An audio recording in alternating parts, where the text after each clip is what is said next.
All right, so let's dive into it. I would love to kick it off with Jeffrey Levine and Roger Pine. So, Jeffrey is the lead financial planning nerd at Kitsies.com, and he's the chief planning officer at Focus Wealth Partners. Roger Pine is the CEO and co-founder of Holistiplan. So, thank you, Roger. Without you, none of us would be here. So let's get into this. Come on down and take the stage. Great. Thank you, Laura. Jeff, you're here too? I am. I'm with you. What's with the hat, Jeff? What's going You, on you know, with that? I'm like one of the original fanboys of this. I am a Holista fan, and I gotta support. I gotta support Roger. I am, I am also grateful. Without you, my life would be more complicated because tax planning is so much easier now since Holista Plan was created. And I was a fan from the very get-go. So just representing my fandom with my hat. There we go. Well, let's make it more complicated again for people, right? Let's make Well, tax that's what we planning do. complicated. So, That's what we do. Every couple of years we yeah, finally figure out what's going on, and then Congress says, "Hey, just kidding, changing the rules once again." But yeah, if nothing else, it does a great job of keeping folks like you and I and everyone listening on this call employed because there's always something to talk about, always something new to do. that's one way to look at it. Okay, let's do that. Yeah, I mean, the topic of today is tax law changes. And of course, these are proposed changes. But without getting into a whole civics lesson, Jeff, like, can you give us just the background on where we're at today? Um, a bill has not yet become a law, but the That's House it. has It's still passed the sitting on thing. Capitol Hill. Yeah, so like, like what's our status? How do you see things landing at present? And then we'll get Yeah, into I the mean, actual let's individual changes. Let's just start with like a really big picture recap of like, hey, the whole reason we're in this quote unquote mess, if you will, is because in 2017, when Republicans last had control over the White House, the Senate, and the House of Representatives, and they used reconciliation, which we'll talk about in a moment, in order to pass the Tax Cut and Jobs Act, which was really the largest change to the tax code in roughly 30 years or so. There was, they set themselves a budget of about $1.5 trillion of increase to the debt over the next 10 years.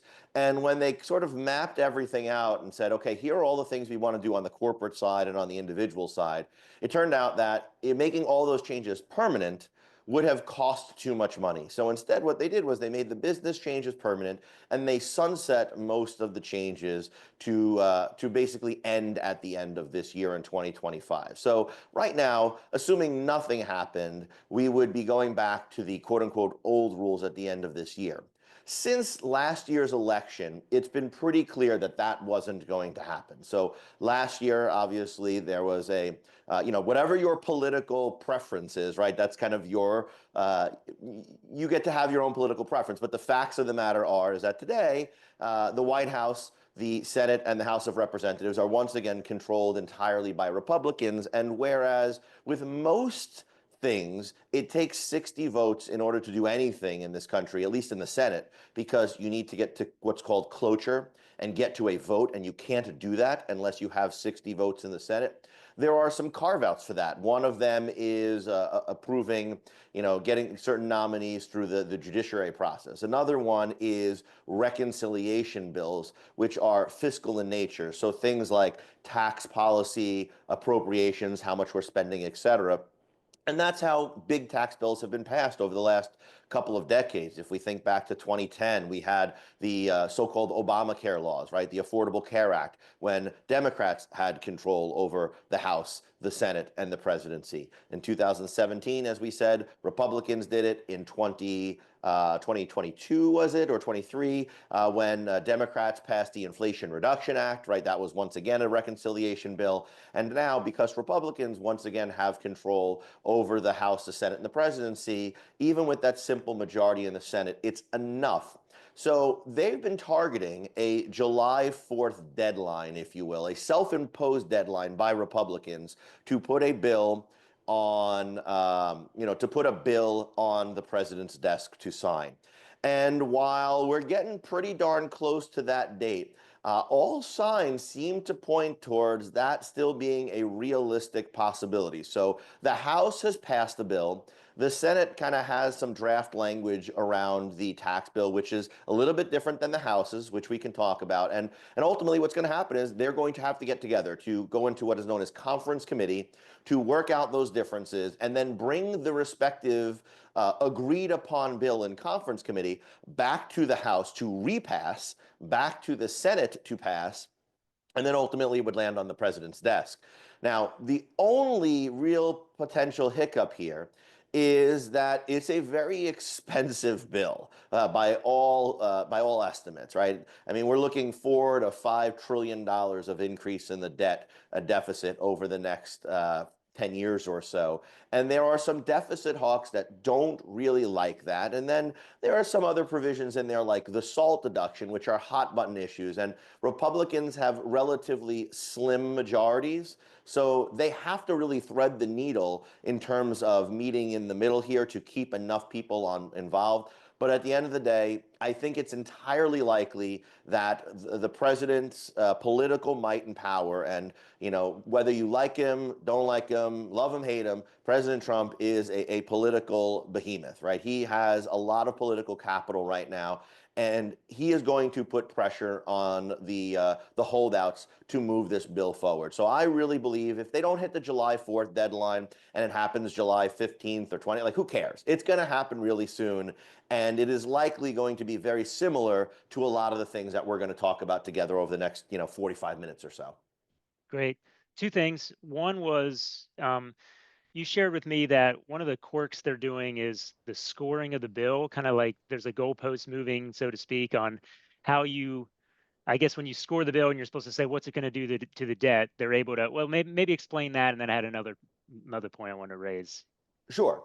I mean, there's been some discussion ultimately about how we're going to score this, and it may ultimately get scored. The final bill may ultimately get scored two different ways. Scoring is just the process where we refer to like what are the knock-on effects to the federal budget, right? Like, is it going to cost money? Is it going to raise money, et cetera? And historically, what has always been done is they've scored these relative to what is in the law right now. So, for instance, what is in the law right now is that, as we mentioned, if nothing happens, we go back to the old rules of 2017 and prior years, which would increase taxes for the majority of Americans out there. And at that point, what they do is they say, okay, compared to if we do that, how much does this bill cost? Well, since the old rules would raise revenue, they are projected to, increase the amount of money that the federal government would have. And therefore, going from that to where we are or where we're projected to be would cost more than if we simply extended the current rules. So there's another school of thought that says, don't score it based on what is theoretically projected to happen next year. Score it based on where we are today. So if you merely extended everything as it is, exactly as it is today, it would, in that regard, cost $0 because it's the same rules. So there's, it looks like they're going to probably end up scoring it both ways, and you'll probably hear each party refer to it based on their politically preferred method, right? Republicans may end up saying it's only going to cost X amount compared to today. And I would imagine that Democrats will largely use a baseline scoring compared to what it was supposed to be, because it will dramatically increase the amount that this bill is stated to cost over the next 10 years. Yep. Yeah. Tricky stuff. The second thing I wanted to raise was this is something you pointed out a couple months ago, and it's been really helpful for me as we've been watching these bills progress through Congress, which is sometimes someone will put forward some proposal as a trial balloon. They'll put it out into the press. They'll leak it into the press that this is a thing that we're thinking about.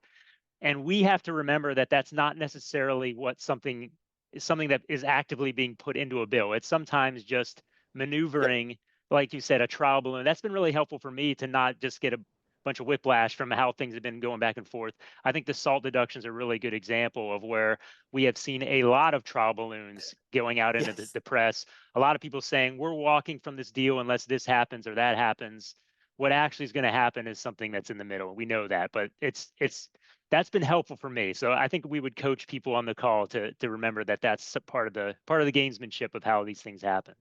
Absolutely. I don't really start to get serious until we have, text that is actual draft legislation that is being considered for a vote. And we are now there for both the House, which has already passed it, and the Senate. So we are now at the point where the things that are in the bill are relatively serious. And, we've got, I see a lot of questions coming in about like, what's the status of this? What's the status of that? We're going to go through those changes, I know right now, Roger, Yep, and let's talk do it. about the status of those. But what I would remind folks is like at this point, we're pretty close. Like the bills, while there are some substantial differences, if you look at the totality of them, they're pretty close. They're probably going to be able to work out most of these differences relatively soon. And, there are some basic things, Roger, as you kind of pull up our deck here to share with folks. I'll just start by saying, like, think about this as being the Tax Cut and Jobs Act extended with some extra special features in it, right? So when we're talking about things like the tax brackets, well, those are all going to be extended. The exact same tax brackets we have today would be the same tax brackets we have tomorrow and next year, both on the ordinary income side and the capital gains side. Things like AMT, where very few people today, unless you exercise like a lot of ISOs, are in AMT, that's going to be continued to be the case down the road too. So a lot of what you saw, remember, Republicans are the ones who passed the Tax Cut and Jobs Act, so they like those things. They're basically extending them with little changes around the edges, but it's those little changes that as advisors we can use to help our clients, and it's important to know those rules. All right, let's roll. Let's get into this thing. Let's do it. Okay. Now let me click some buttons here. All right. So we're going to go through as many of the changes as we can. I don't think we hit all of them. And we're also going to try to highlight where the House and Senate have differed on some of these things. And by the way, you just said like, oh yeah, most of them are substantially the same. This is actually the one where they're the most different, I would say, of all the new things. Yep. The Well, when House one doesn't even exist, then yes, yeah. Yeah. So the House bill, and by the way, I'm going to show some examples out of Holistiplan. So just from a software perspective, our goal is, I don't know if it's going to happen, but our goal is the night this thing gets signed, let's say that's July 4th, maybe give us till Monday, but the goal is like right when this is signed, we will have the new laws in the system. And so you'll be able to start running these numbers in the system. I'm going to show you today like a development only version of these things, but the point is like we've already done a lot of this work, and so as the bills progress through Congress, we're going to try to keep up with it and have it released when it comes out. So for those who are like, I want to see it in my environment, you're not going to be able to see it in your environment. So HSA contribution limits, they're doubling them. Well, they're effectively doubling them, but it has a phase out. So this is, remember, the HSA contribution deduction is a above the line deduction. So that will impact AGI, which I'll show in a second, but this is going to have MAGI phase outs. And they'll phase out back to the original HSA contribution limits, right? Yeah, and I think that this is really indicative of where we're likely to head with tax policy over like if you think about 529 accounts and the expansion that we've seen there over the years, and even with retirement accounts, the number of exceptions that we've added, I think you're likely to see HSAs continue to be expanded. It's a provision that is primarily used or intended to be used for medical expenses. And so there's not a whole lot of political disagreement on this compared to other provisions. Now, obviously, people disagree on limits and so forth, but I would imagine that over the years, we're going to continue to see the expanded access to HSAs, whether it be through, hey, you don't even need a plan anymore, or things like that, the doubling of the limit they're talking about now. I think this is likely to happen. And if I were a betting man, Roger, I think the only reason this wasn't included in the Senate bill is because the Senate bill is more expensive than the House bill. And the reason for that is the Senate decided to make most of its changes permanent, as we will see as we go through our deck, Roger, whereas the House kind of had a lot of sunsets on their provisions to limit the cost, but we'd be back in this position once again in about 3 or 4 years where we're saying, hey, do we need to extend it again, or are we going back to the old rules? So each chamber took a slightly different approach towards managing expenses. But I think you will see some HSA related changes in the final bill. All right, so show us what we're looking at here, Roger. Yeah, well, so I mean, for folks who haven't used the list plan before, this is our scenario analysis screen, which diving into it straight away is probably a lot to look at, but it's a way of us generating projections as to what's going to happen when you pursue a certain strategy or something like that.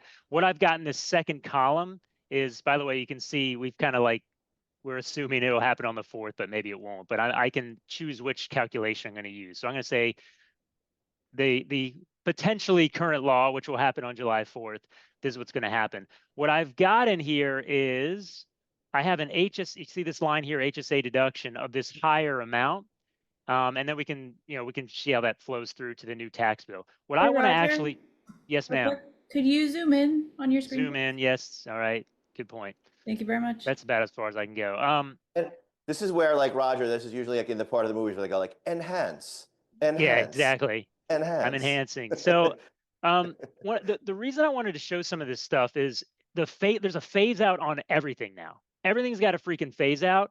And that's important to us as advisors, because a lot of the time when we're talking about our tax strategies, the most common thing people are doing within Holistic Plan oftentimes is modeling Roth conversions or modeling pulling charity into a year. So pulling income into a year or pushing income out of a year. And when we're doing that, though, we have to be more mindful of all these different phase outs, right? Because it's not enough to just say, I need to fill this bracket or fill that bracket, because with the phase outs, the story changes. So I'm going to show you, let me just give a little primer on a screen we call range calc for folks who don't use Holistic Plan. But basically, I can run a projection, and then what I can do is run this screen, and it's basically saying, let's add income like I would do with a Roth conversion, and then rerun the entire tax calculation and show me the marginal change in the tax. All right. And so that's what's happening here. This is a super vanilla case. I'm adding income. I can fill up the 12% bracket, $30,000. I can fill the 22% bracket, $142,000. That's a super simple case. I want to show this HSA though, because now we've got a phase out. So if I go back to, whoops, that's not the right thing. This phases out over only $50,000. Right? It's a pretty narrow phase out. And so let me just show this guy range calc for the HSA. So I had that HSA contribution in there. And so now, yeah, I'm bopping along in the 12% bracket, but then, and by the way, normally range calc, we're going to split out the different attributions. This is new stuff, so it's all getting mushed into one. But you can see, like, I jumped from 12 all the way up to 25%. And what's happening there is not only did I jump up a tax bracket, but also my HSA deduction is phasing out. So you may think you're, doing that Roth conversion at the 22% bracket. You're actually paying 25.9 cents on the dollar for that Roth conversion. So a lot of these phase outs are going to show up. So something like a range calc is going to be more and more important. And yeah, and Roger, I just want to like hit on that point for 1 second. Just yep. if I bring it up a little bit higher, when it comes to tax planning, it's the tax rate that matters. And anybody who's ever heard me talk about this anywhere knows I say the tax brackets are a very important component of what your tax rate is, but they are not the only thing. There's a lot of other things. Many of them, as Roger is talking about, are on the tax return. So when you begin to phase in surtaxes, like the 3.8% surtax, or if you increase income, and let's say you were getting a child tax credit, but you now have too much income, so you phase yourself out. Well, that is not a tax bracket impact, maybe, but it's costing you the maybe 2, 3, 4 different child tax credits, depending upon how many kids you have. That is a real cost to adding income or potential savings by reducing income. And as tax planners, which everyone on this call either hopefully is today or will be at some point in the near future, the rate is what really matters, not the bracket. And Roger, even like someone like me who is just living and breathing in this stuff every single day, I can't eyeball that and figure out what that is. I need software. It's just too complicated. There's too many provisions in there. Yeah, and I'll give another example where we go deeper on that. So remember this, your HSA contribution is an above the line deduction. So that impacts your AGI, right? And so, but your AGI has a downstream effect on other deductions and credits, right? And so one of the examples I gave here was, let's put in that HSA contribution, that higher limit. But this is for somebody who's got medical expenses. And remember, medical expenses have a floor, an AGI floor. And so they're the deduction for medical expenses. So as AGI melts away, or rather as my deduction melts away for HSA contributions, my AGI rises, which in turn has a knock-on effect on another deduction. So that's what I was showing in here in range calc. This is not gonna be all the range calc show, but I just wanted to show a couple examples here. Here's an example where as income increases, this always happens, as your income increases, your ability to deduct medical expenses decreases. And so therefore your effective tax rate on that next dollar of income is higher than just the pure marginal bracket. What's happening in this little space though, where not only is the HSA deduction phasing out, but as it phases out, it's raising AGI, which in turn raises the floor that our medical deduction could be on. And so these things can really start to stack. I tried to make an example of like a kitchen sink. I called it kitchen sink here, and I only was just beginning, but it can get a little wacky. Like I threw the HSA deduction in there. I threw the new auto deduction, Yep. We'll get to interest that, but deduction. We'll get to that in a second. Yep. I added the new extended senior deduction in there. So these are they all kind of phase in around the same area. And this one's wild. Like this one is like almost unreadable. There's so many things phasing in and out. So remember, Jeff, that first very clean step I had where there was no funky phase outs, Yeah, 12, no longer 22, looks like that. 24. There's all kinds of things going up, going down.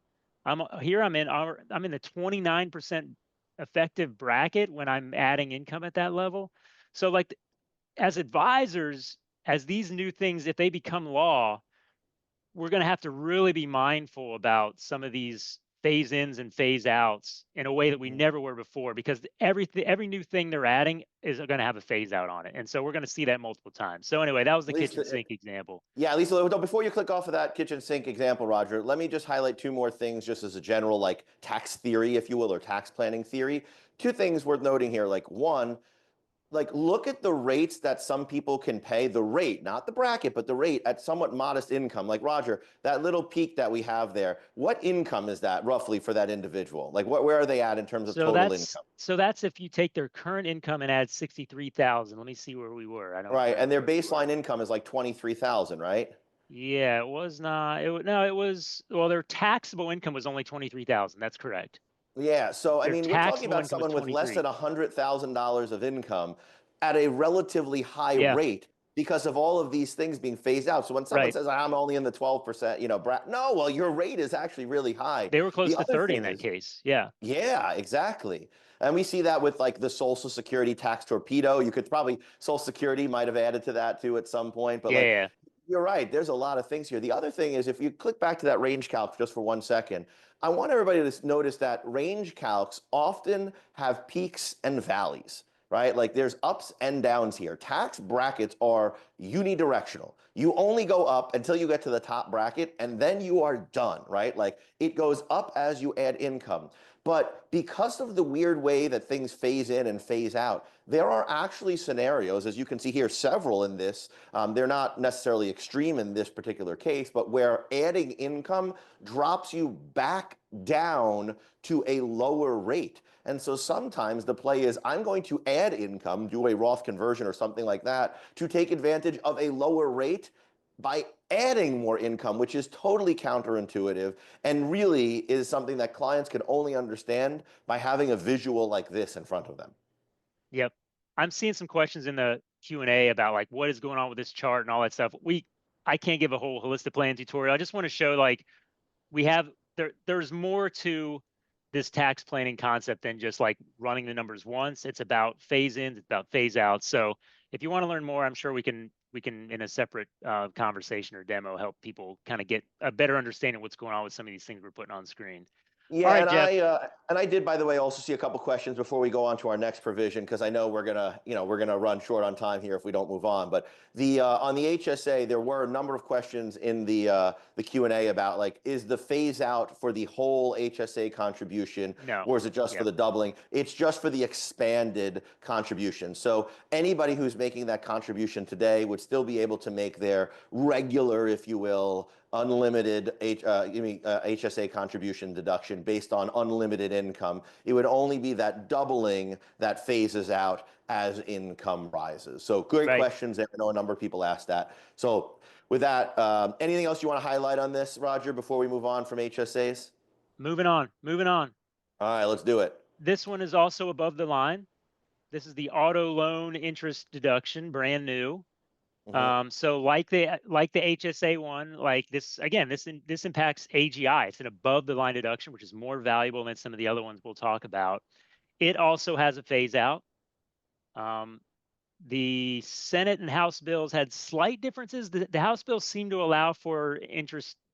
And by the way, Jeff, we should say like this is our best interpretation of thousands and thousands of page of legalese. So we think we got it right, Yes. but Well, and I yeah, guarantee you that there are some, if not many, drafting errors in there, yeah, some yeah, of yeah. which we think we've already We spotted. saw some You know, when quirky you, things as we move on. Yeah, yeah, yeah. yeah. So we're thinking the Senate bill looks like it might just be new vehicles only, or House might be include used. They have to be assembled in the U.S.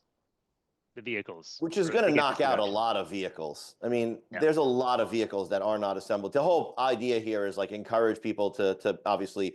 reshore some of this, the manufacturing or at least the vehicle assembly, and to potentially, provide what really is an offset maybe for if costs go up via tariffs or whatnot. There's been some political discussions about, well, where we might see a little bit higher cost if tariffs kick in, but some of that will be alleviated by this. So this provision is really meant to help with that. What's interesting to me about this is compared to a lot of other provisions that we're going to look at, Roger, this is a true above the line deduction. And we'll explain what we mean by that in just a bit. But this is a real bona fide above the line deduction, which many of the other things that are being added are not. And this is one of the few areas where the Senate actually had a sunset on a policy in their draft language. Most of the things that I mentioned that the Senate had are permanent versions of what the House had. So that's a new one there that people will want to be aware of. That it's. I would ask one other thing though. That above the line deduction of up to $10,000, based on where interest rates are and the cost of cars. I was reading that basically, unless you're buying like a Maserati or a Bugatti or something like that, you're not going to have enough interest to get to $10,000. And there are not a lot of filers who have $200,000 of income, or if you're single, $100,000 or less, who are buying Maseratis and Bugattis. So it's not going to be, most people are not going to see this $10,000 amount as a deduction on their return if this goes through as is. But any deduction counts, and anything, especially something that helps to reduce AGI that has a double benefit for a tax return, so worth keeping an eye on for clients. I've already had advisors reach out with questions from clients about this provision. It seems to be getting a decent amount of press, so don't be surprised if your clients ask about this relatively soon after a bill passes. Yeah, and I saw a bunch of questions in the Q&A about some of the specifics. I think we got to wait. I mean, like we got to wait till the final bill comes out before we figure out all the specifics. I will say though, Jeff, we all have that one client who overbought on their car. Like we all, like everyone on this call has that one story of the client That's true. who like overdid it on the car purchase. So that they're Mhm. out there. All right. And by the way, one more thing, Roger, before we go on, because I see a couple questions about like use or whatnot. It appears there might be some differences between the bills, as we note about the use. But what seems pretty clear is that it's only going to be for purchases made in 2025 or later. So if you Yep. have a existing car loan, think about this as a provision to help spur economic activity because that looks good, right? You want new purchases. Existing purchases don't help that. So this would be for new purchases no matter what. Potentially there's some grayness about, or really just, it's not clear yet whether they would go with new purchases of only new or new purchases of new and used cars, but it will only be for 2025 purchases and forward. Yep. Got it. All right. This one's maybe kind of simple, but I don't know. Standard deduction, the House giving us a little bit more, even starting in 2025. The Senate had similar numbers, but they were starting next year, but were more permanent than what the House was doing. Yep. I did not see the Senate bill having that 1,500 for head of household. So the Senate bill might only be 1,000 for head of household, but that's a detail. But yeah, higher standard deduction that was already relatively high by historical standards, That's right? right. Yeah. Mhm. Yep. Yeah. So that, I mean, that's the difference, right? Is that you're going to go with a slightly, like both would largely extend today's, and both will give you a little bit of a kick and a benefit. Again, I wouldn't focus too much on the numbers here because those are going to change probably. But what you are going to, like what we can take away from this is like, it's pretty clear the current doubled standard deduction is going to stay, right? That is going to be a feature of this bill. And if anything, it might be expanded either permanently a little bit more or temporarily for some number of years. We'll have to see how they put together the final bill. But yeah. Right. Yeah, and And if that someone's doesn't over even include, as you 65, point out on the bottom here, the age 65 expansion. Like that's another increase. Right. And then there's even more on that, which we'll talk about. Like, so there's, it goes even higher on both these. Jeff, there was a thing I wanted to come back to because I think it's a super important point that I tried to make earlier about the fact that AGI has knock-on effects farther down the tax return. But the question is, Yep. Jeff, can you once more try to clarify why an above the line deduction is so valuable, and specifically like why you would consider a move on AGI to have a double tax benefit? Take another Yeah. crack at So that question because it's yeah, so critical absolutely. to all this stuff. I agree. Like it's in the tax return, I very much think of as, I use the analogy oftentimes of a sport event. You have first quarter, second quarter, third quarter, fourth quarter, et cetera. And in just about everything we do in life, the score at halftime is totally meaningless, right? Like you watch the NBA finals recently, I don't know, maybe half the time the team that was winning at halftime doesn't even win. You tell me a baseball score 3 or 4 innings into the game, it doesn't matter, right? I want to know what happened at the end of the game. And that's true with just about everything in life except really tax planning. When it comes to tax planning, the halftime score is really important. And if you think about what represents halftime on a tax return, it's AGI, right? It's like, hey, we're going to start with income, everything you got, and then we're going to take this designated group of deductions, and then we're going to pause and calculate a number. And then that's halftime. And then from there, we're going to let you take some other deductions and get to like a final score. But when we think about what each of those numbers does, taxable income, which is like the final score at the end of the game, that really only has 2 impacts, right? One is like, what tax bracket are you in? Like, where does that income fall in the tax brackets? The other thing it does is it's impactful from a QBI deduction phase out point of view. And QBI is an oddity because everything else that is tied to income that I can think of, both on a tax return and off a tax return, is tied to the halftime score AGI, or some version of it, like modified AGI.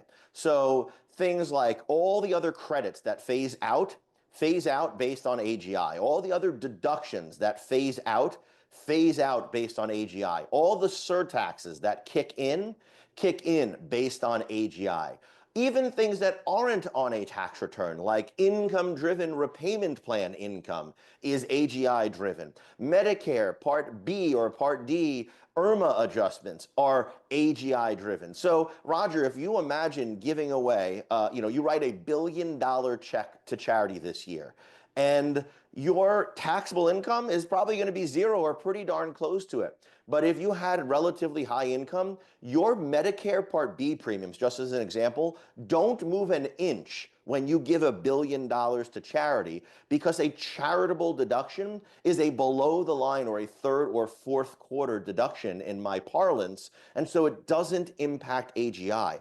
And again, the key here is that everything other than brackets and the QBI deduction are tied to that halftime score. So when you get a tax break that not only lowers taxable income, but lowers AGI, it helps not only to keep that end of the game score low, but also that halftime score that everything else is keyed to. Yeah, Jeff, remember when you talked about that? I'm going to go back to, remember you talked that example you just gave on charity? That's Yes. impacted by AGI too. So I wouldn't actually be able to deduct the full $1 billion unless that was That's actually 50% of my true total AGI. under the potential new law. Yes, under the Yeah. Senate version, I guess. Yes. Yep. Yeah. Let's come back to SALT actually. Well, no. My point is like there's an AGI cap on my ability to deduct charity as well, right? Oh yes, So anyway. yes, there is. Yes. All right, I'll come back to SALT. So like we're in below the line deductions now. So the House bill. So there was a patch to the maximum amount of deduction you can take for charity. It has been 50% for cash to 50, they're called 50% organizations, but I was going to say they actually are still called 50% yeah, it's organizations. crazy. You could Yeah. get 60% even though they're still called 50% organizations. Yeah. Anyway, the House has effectively, that's actually a thing they sunset. So the House bill doesn't actually explicitly say like you can only deduct 50% of your AGI on charity donations that are cash. They actually just let that thing expire. So it went from 60 to 50%. The Senate left the 60% cap, but they have a floor now. There's an AGI floor, which is like the medical deduction floor I talked about for deduction. So potentially you don't get any credit for charity deduction or for charity contributions until they have they've overtaken 0.5% of your AGI. That's a new concept, right? We haven't seen that before. No, no, that's an entirely new one, and is probably meant to help pay for that 60% up to AGI cap that the Senate has. Yeah. That again would be permanent. The Senate also here would have a much higher deduction here. And Roger, I think this is where we need to stop and pause and say there would really be under these, if this goes into effect, these laws, these bills are passed in any sort of substantially similar format, we're going to go from 2 categories of deductions to 3. Right now, we really have 2 categories of deductions. Your above the line deductions and your below the line, AKA itemized or standard. And those are your 2 categories. And then as a one-off, we have the QBI deduction. And right now, the QBI deduction sort of exists on an island by itself. It's very unique. So our above the line deductions right now are things that reduce AGI, so they help to lower that halftime score, and you don't have to itemize in order to be able to claim them. So for instance, you can claim an IRA contribution deduction and the standard deduction. So the 2 hallmarks historically of above the line deductions are they reduce AGI and you don't have to itemize. Now, itemized deductions, the 2 hallmarks there were they don't reduce AGI, but you do have to itemize in order to claim them. Well, the QBI deduction today as it exists and as it is proposed to exist in the future is unlike either of those 2 categories because you don't have to itemize in order to claim it. You can claim the standard deduction and the QBI deduction, but the QBI deduction does not lower AGI. It is the only thing today that exists like that. But this appears to be a type of deduction that Congress wants to expand on. It's worth noting that the QBI deduction that first did that created a category of its own, was created by Republicans back in 2017. They are now using a very similar method to add several other deductions, including the one you see here on the screen on both the House and the Senate side. We did have a provision like this temporarily back in the COVID era. You may recall that there was that slight deduction that that non-itemizers could claim for charity. Well, the House here would bring that back.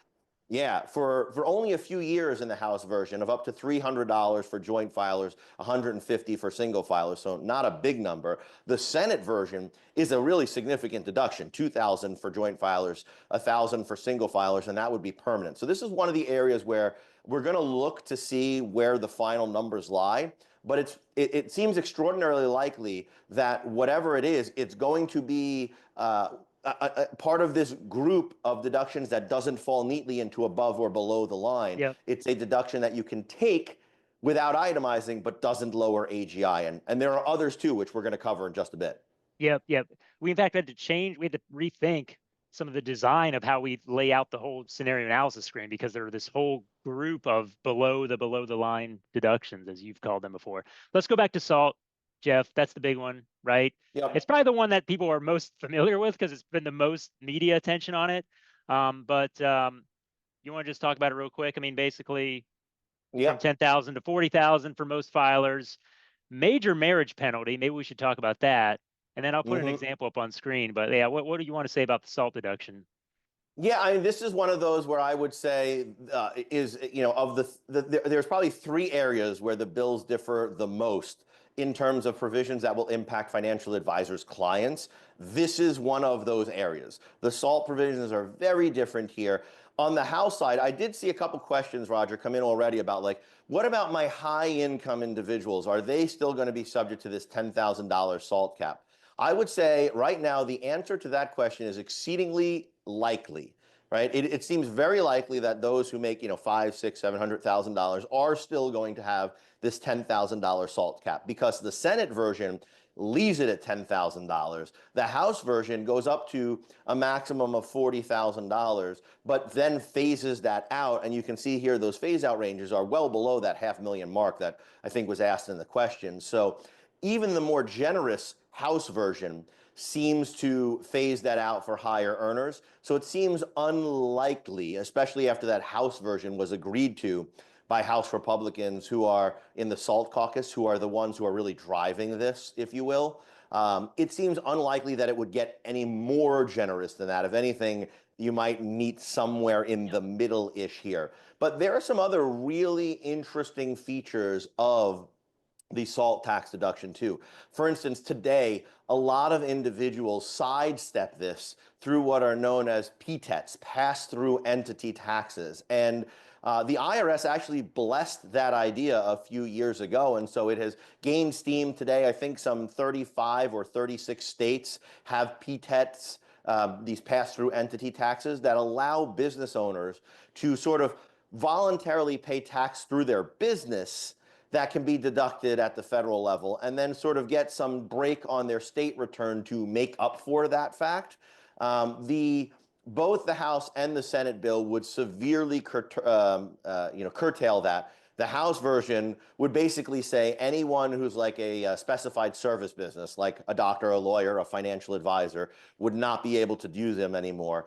And in the House, you'd basically see a cap there of in the Senate, you'd see a cap of $40,000 or half of the PTETs actually paid. So it would once again really limit the benefit on either side of this sort of workaround that's been created. And there is a lot of lobbying going on around that specifically. A lot of organizations, the AICPA, small business associations, they are really pushing to have that PTET provision removed. So something to keep in mind there. And lastly, Roger, you talked about the marriage penalty. For those who are like, what is that really? I've heard that. That's just the thought that like one person and one person, when they're not married, have better tax treatment in some areas than when they get married. And a great example of that is with the $10,000 SALT cap. It's $10,000 whether it's just you or whether you're married and file a joint return. And that has been a real thorn in the side of a lot of people since the Tax Cut and Jobs Act was passed, that it's just $10,000. Well, this would actually be worse for a lot of people, because not only would it be the same limit of up to 40,000 in the House, or 10,000 for higher income individuals, so still the same maximum amount, but the phase out range is going to be the same for everyone other than married filing separate. So joint filers who tend to have more income would actually be more likely to phase out back down to that lower amount sooner. It's really an interesting choice there legislatively. Yep. And then the other wacky thing, this is the thing we think might potentially be a drafting error. We're not sure, but that deduction capped at the 32% tax bracket, that in and of itself is not a drafting error. We get the idea there, which is they don't want higher income people to get a higher value deduction than someone who's in a lower bracket, because that's essentially what a deduction is. It's offsetting income at your marginal bracket. But what it looks like, what we think we saw when we were reading through it last night was, if you're in the 32% bracket, cool, you get a SALT deduction at 32%. You're in the 35% bracket, cool, 35. But then when you get up into the next bracket, your SALT deduction gets capped back at 32 for that income above the 37. It was kind of wild, but that's what it appears to be. Yeah, in other words, like, it's not a true cap at 32%. It's 32% once you get to 37, which would be just weird, but we'll see. Yeah, we'll see. I was going to show we got to move on, but like I was going to show a range calc example of this one too, of that $100,000 phase out, that when the AGI is hitting from 500 to 600,000. What I wanted to show was, and I think advisors will see this in their own clients. If you have clients who already are having to take the standard deduction because of the fact that their state taxes are capped out at 10,000, what you're likely to find is what looks like $100,000 phase out is likely to be much less than $100,000 phase out, because what happens is you start phasing out that SALT deduction to the point where suddenly you're not itemizing anymore. So you may Right. only go like $30,000 of AGI before, boom, you're not itemized anymore. You go flip straight to standard deduction, and suddenly your SALT deduction's gone again, just like it was before. So that's something that I've seen in more and more as I've been running numbers on this stuff. Again, that's range calc type stuff, which we probably don't have a ton of time to get into, but that phase out, once you start getting into that level of income, there's other major things that are happening within your tax brackets and other phase outs.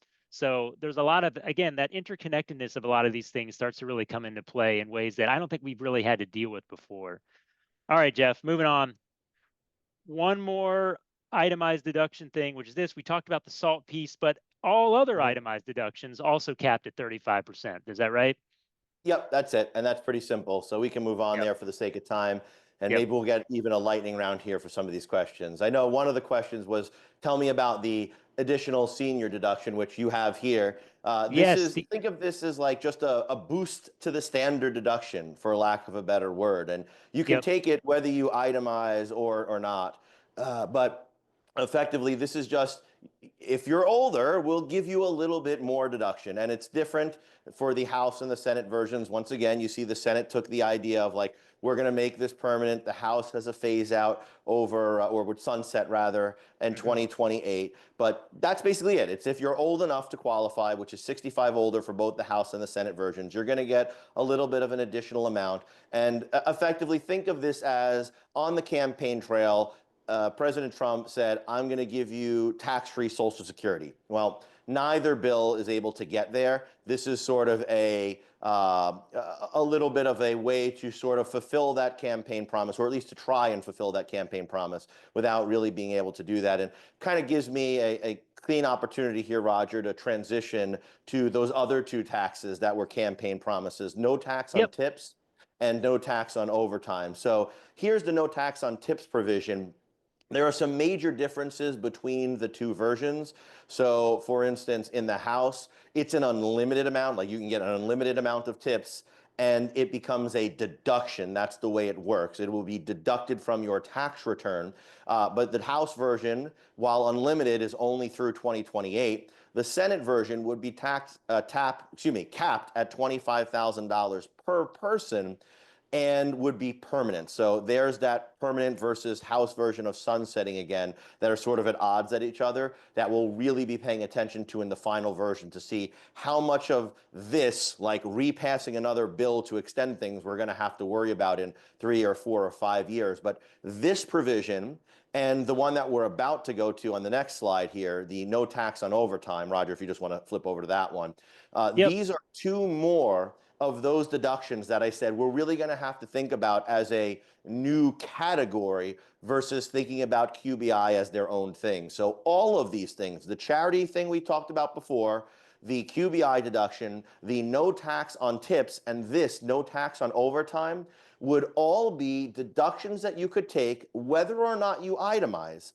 but they would not decrease AGI. So they wouldn't help with any of those other knock-on effects, but you could take your standard deduction and conceivably, if you're 65 or above, the enhanced senior deduction and all of these. They just wouldn't impact your AGI. Once again, here, the no tax on overtime. House is unlimited. Senate version is capped. Interestingly, the cap on the Senate here is $12,500 for returns unless you're a joint filer.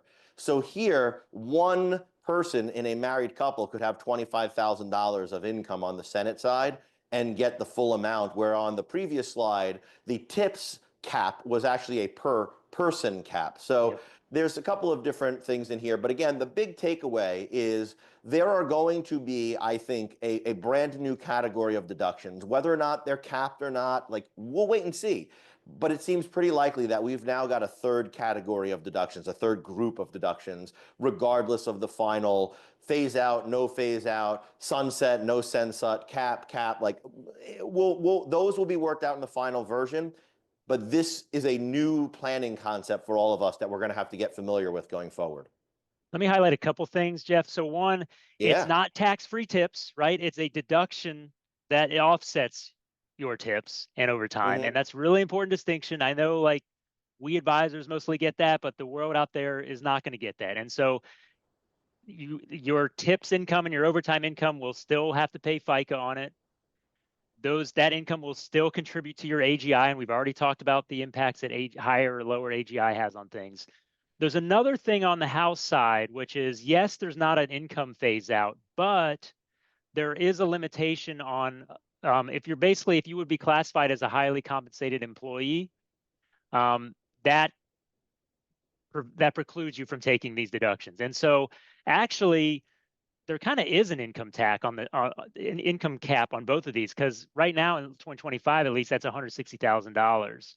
And so yes, you don't technically have AGI phase outs, but if you could be considered highly compensated, which is not just income, it has to do with the ownership of the business, that sort of stuff. We've dealt with this on retirement planning type things. That would preclude you from getting this. And the whole idea is they don't want you to game the system. If you own your own business and then you're like, hey, everything I did was overtime, you don't get to do Yeah. that. We did notice, actually, one of my colleagues noticed that the language is potentially slightly different for tips and overtime. Um, the point that he made was potentially like if you own a barber shop, for example. Yes, you're the owner, but a lot of your income does come from tips. And so I think they potentially within the drafting gave a release valve for certain types of businesses and ownerships of businesses for tips versus overtime. We'll just have to see how it all comes out in the final bill. But that's what's going on there. There are limitations in terms of how you can take it, and there are even quasi income limitations, right? And that's Yep. $160,000 of earned income from that. It's not AGI, it's earned income from that source, right? Would make you highly compensated. All right, Jeff, Yeah. QBI. Your favorite, as you've Yeah, told me yeah, many yeah. times. Look, a couple things. One, it's more generous, especially the folks on this call, in a couple ways. One, Mhm. 20 to 23%. So On the like house side. on the house side, sorry. And then the phase out calculation, we won't go into the details, but I can put an example up. The phase out is longer. And so therefore, especially those of us who have, what is it called? Is Specified service trader business. specified service trader business.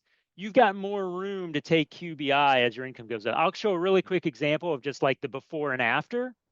Yep. Um, Yeah, I uh, think this is going to be huge. As you pull that up, Roger, like this is one where if you're, if you work with business owners or for your own personal piggy bank, if you will, you really want to pay attention to whether the House version or the Senate version is enacted here. The 20 versus 23%, look, that matters, but I'm going to say that's on the margins for folks like us. Financial advisors, white collar professionals, doctors, lawyers, CPAs, people like that, athletes, entertainers, because if you recall, the QBI deduction, that 20% pass-through deduction for high-income specified service business owners like a financial advisor is zero. It gets phased out. There's a $100,000 phase-out range, and at the top of that phase-out range, you're done. You just get $0 of deduction. The House version would completely change that in a way where, Roger, you've got an example here where someone might have like, let's call it like $700,000 of income from their business, right? Is that what we're looking at here? yeah, I just wanted to show an example of like the old and the new laws, Sure. like Yeah. getting into all the details is like way more than what we need to do now. But the point is like same exact fact pattern and old and new laws. You're talking about tens of thousands of dollars more QBI deduction under the new law, right? Because of that Yep. longer tail on the phase out. So that's all I wanted to show there. But that impacts a lot of people on this call because a lot of people on this call are in businesses that would fall under the specified service Yep. Trader trader business. You got business. it. SSTB. Yeah, Yep. yeah, yeah. So Yeah. Yeah. I think this is going to be a big one, and it's one that I mean, it's one of those things where, from a planning perspective, again, there's AGI pieces to it. There's always some things that are like you just kind of accept as they come, right? There's certain things that you have agency over changing, and there's some that you don't. This is one that you largely accept, but it's really nice to know and run those numbers. Oh, Laura, are we getting the hook? You're showing up. I know, I Yeah. know. Time flies when you're having fun.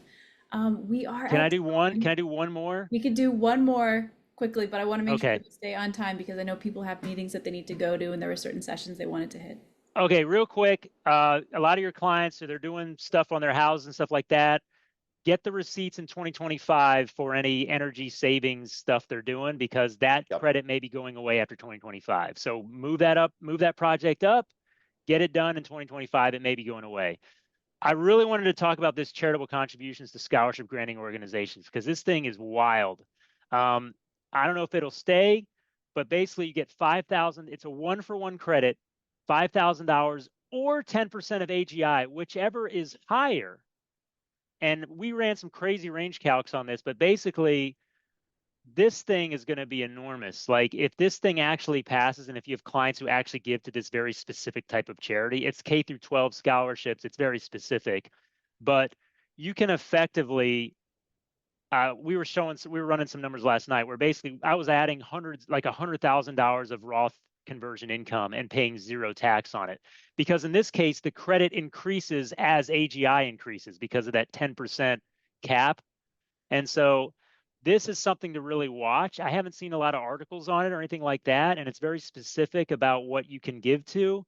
But I think we need to watch this one closely, because if you have clients who give to an organization like this, the planning capabilities, the planning implications of it are enormous. So I wish we could have spent more time on it, because it's the wildest thing in the whole bill, in my opinion. But just know that watch this space. If it actually passes, we could probably do a whole separate thing on it, Jeff, because it's like I said, the numbers are wild. Yeah, I was going to say, Roger, as a quick way to maybe wrap us up, the there's a lot here. The good news for planners is that other than maybe helping clients to accelerate some energy efficient purchases that maybe get done before the end of the year, as you mentioned, there's not a lot of things we need to do to rush, right? We don't have a lot of rush planning as we might have had if it seemed like there wasn't going to be an extension in large part of the Tax Cut and Jobs Act. I know there are lots of questions. There are other provisions in the bill. The biggest question I think that we should answer, Roger, is like, hey, when this actually passes, are you guys going to let us know what the final thing is? Like, yes, we will. And as Roger noted, the goal is to have that coded into Halistaplan extraordinarily quickly. So not only will you know what these provisions are, but you're going to be able to immediately answer client questions about what will this look like for me, which is always what clients care about, right? What does this mean for me? You will have that ability pretty much instantaneously, now that I've put Roger and the team on the hook for that. No, that's the goal. That's the goal. We're going to do our best to live up to that. All right, Laura. Awesome. All right. Thank you, Jeffrey, Roger. Super powerful as always. I really appreciate you guys being here. And if there's anything that you take away from this session, is that Halistaplan was built for the nerds, by the nerds when it comes to tax planning. So we really nerd out on this stuff. So much so that we would love to do so many more sessions on this. I would have happily done another 45 minutes with Jeff on this. Thank you, Jeff. Yes. Love it. Next time.